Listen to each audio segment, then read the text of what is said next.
सत्कर्म आप कर रहे हैं, थोड़ा सा अच्छा कार्य आप कर रहे हैं, भगवत भजन आप कर रहे हैं, कीर्तन आप कर रहे हैं, मंत्र जाप आप कर रहे हैं, स्मरण आप कर रहे हैं, नाम जाप यदि आप कर रहे हैं, तो वो लोभ से परित होना चाहिए, बहुत दूर।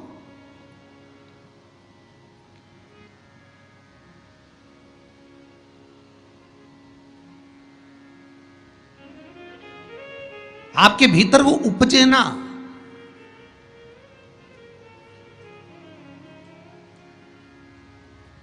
फिर चाहे दुनिया के लोग कितना भी कहे ना, वो एक बेल बेचारा किसान का एक बेल कुएं में गिर गया।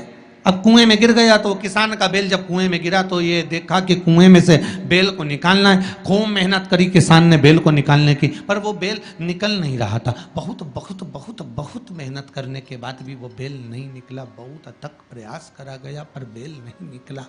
तब किसान ने फिर कहीं मशीन वाले से कहा होगा कि इस बेल को निकालना है। मशीन वाले ने कहा 25,000 रुपये लग जाएंगे, 20,000 रुपये लग जाएंगे। तो उसने सोचा 20,000 25,000 लग जाएगा तो इससे अच्छा है कि इसको पड़े ही रहने दो। बेल किसी काम का तो था नहीं, बूढ़ा हो गया था। अगर बेल बूढ़ा हो गया है तो इसी कुएं में पड़े रहने दो, मर जाएगा। इसी कुआं भी सूख गया है, इसमें कोई दिक्कत वाली बात नहीं, अपन कचरा पटकते जाएंगे, बेल को वहीं की वहीं दबा देंगे। गाँव के लोगों से कह दिया मेरा बेल कुएं में गिर गया है और ये बूढ़ा हो गया था। एक काम करो, तुम्हारे गांव का जितना भी कचरा है ना, घर वाले वो सब लाकर इसमें डालते हैं ना, बेल मर जाएगा, धीरे धीरे उस पर मिट्टी डल जाएगी। गांव के लोगों ने कचरा लाकर डालना चालू करा। जैसे जैसे बेल के पास में कचरा पटकना प्रारंभ करा, बेल भी समझदार था। इधर कचरा पटकते तो इधर पांव रखकर खड़ा हो जाता, इधर पटकते तो इधर पांव रखकर खड़ा हो जाता। धीरे धीरे पूरा कुआं भराते चले गया और बेर कचरे पर पांव रखते रखते रखते रखते रखते रखते बाहर आ गया।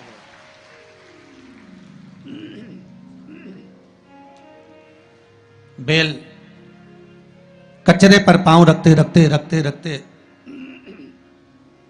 बाहर आ गया, ऊपर आ गया। और जब वो ऊपर आया, निकल कर बाहर भाग गया, निकल कर बाहर भागा। बेल से हमको एक सीख लेना चाहिए, हमको एक चीज सीख लेना चाहिए।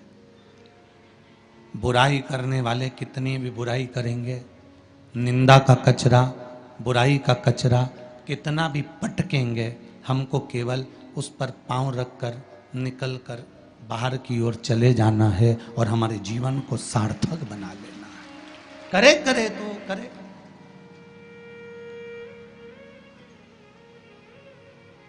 अब शब्द कहने वाला कहता रहे, ताने देने वाला देता रहे, गाली देने वाला देता रहे। अपनी शिव भक्ति, अपना स्मरण, शंकर का अनुमोदन होता रहे, बस इसका ध्यान रखना। बैसाख के महीने में नवमी तिथि को माता जानकी का प्रागट्य हुआ है। पृथ्वी से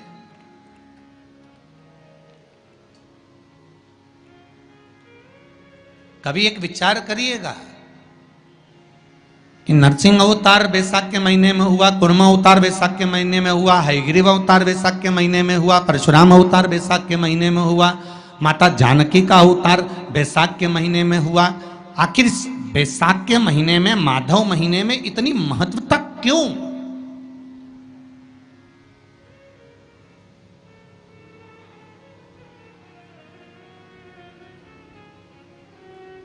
बैसाख के महीने में पड़ने वाली एकादशी, चतुर्थी, प्रदोष, अमावस्या, पूर्णिमा, शिवरात्रि, ये सभी इतनी महत्वपूर्ण क्यों हो जाती है?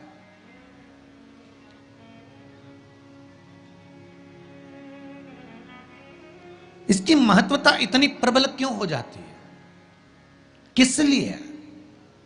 क्योंकि बैसाख का जो महीना पड़ता है, सूर्य की संपूर्ण तपन, सूर्य देव अपने पूर्ण तेज के साथ में, पूर्ण तेज के साथ में मृत्यु लोक के निवासियों पर, चाहे जलचर हो, थलचर हो, वायुचर हो, चाहे जो जीव हैं उस पर जब किरण फेंकते हैं तो संसार का जो मनुष्य है उस पर जब ताप पड़ता है तो ताप पड़ने के कारण उसके मुख से भगवान का नाम निकल ही जाता है, स्मरण नाम निकल ही जाता है। जब उसके मुख से भगवान का नाम निकलता है तो वो भगवान की शरणागति खुद ग्रहण कर लेता है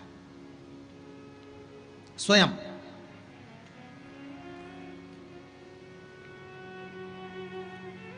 शरणागति ग्रहण कर लेना। बैसाख की पोथी पढ़ते हो आप लोग? आप में से अगर कोई पढ़ता हो बैसाख महीने की पोथी तो उसमें एक वर्णन आता है,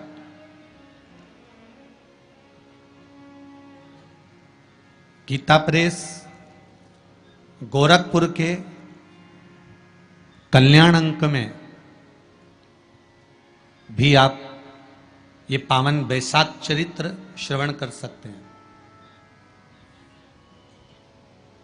उसमें बैसाख महीने की पोथी में 10वें दिवस की कथा में 10वें अध्याय में एक व्याध और शंख मुनि का चरित्र आता है।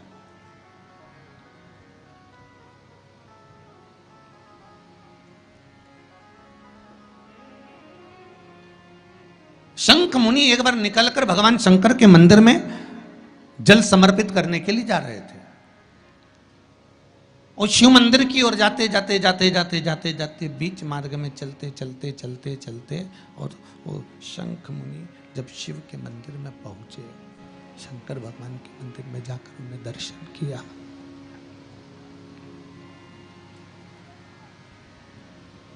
जल का पात्र उठाया और वो जल का पात्र उठाकर जब भगवान शिव को समर्पित कर रहे थे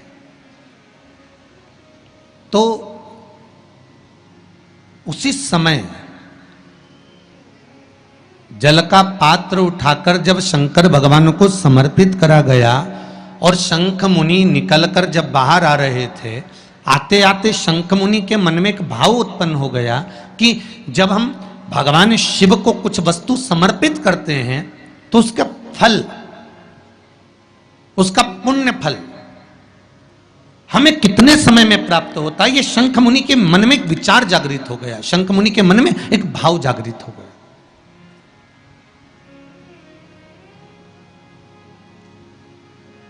कई माताएं पशुपति व्रत करती हैं, कई ऐसी भी माताएं हैं जिन्होंने 2-3 बार पशुपति व्रत कर लिए होंगे, दूसरे को बताया, उसने व्रत करा, उसका हो गया, उसको फायदा भी मिल गया, और ये 3 कर ली, उसके बाद भी कुछ ना कुछ रह गया। तो इसके मन में आया कि बताओ मैं भी व्रत कर रही हूं, ये भी व्रत कर रहे हैं, ये भी व्रत को सुन कर रहा है, मैं भी व्रत कर रही हूं, आखिर बात समझ में नहीं आती। उसको लाभ मिल गया, मुझे लाभ नहीं मिला, उसको लाभ की अनुभूति होगी, मुझे लाभ की अनुभूति नहीं हुई। तो कभी विचार करना कि तुमने उसको पशुपति व्रत बताया, उसने व्रत किया और बड़े दिल से करा, बड़े बड़े दिल से करा, तुम्हारे बताए अनुसार करा, मतलब तुम्हारी बात पर कितना विश्वास होगा उसको,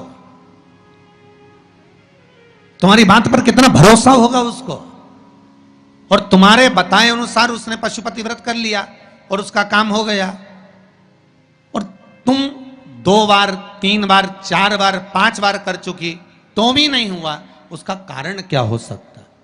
उसका एक कारण है, तुम्हारी बात पर उसने विश्वास कर लिया पर तुम अभी विश्वास पूर्ण रूप से कर नहीं पाई हो। तुमने ये सोचा है कि दुनिया कर रही है तो अपन भी कर लो।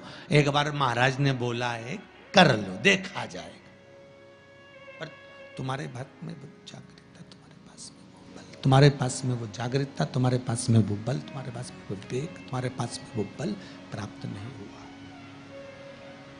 वो विश्वास जागृत नहीं हुआ। यदि तुम्हारे पास वो विश्वास जागृत हो जाता वो बल जागृत हो जाता। तो तुमने जब पशुपति व्रत करा उसका फल तुमको मिल जाता। अगर विश्वास जागृत होता तो फल मिल जाता।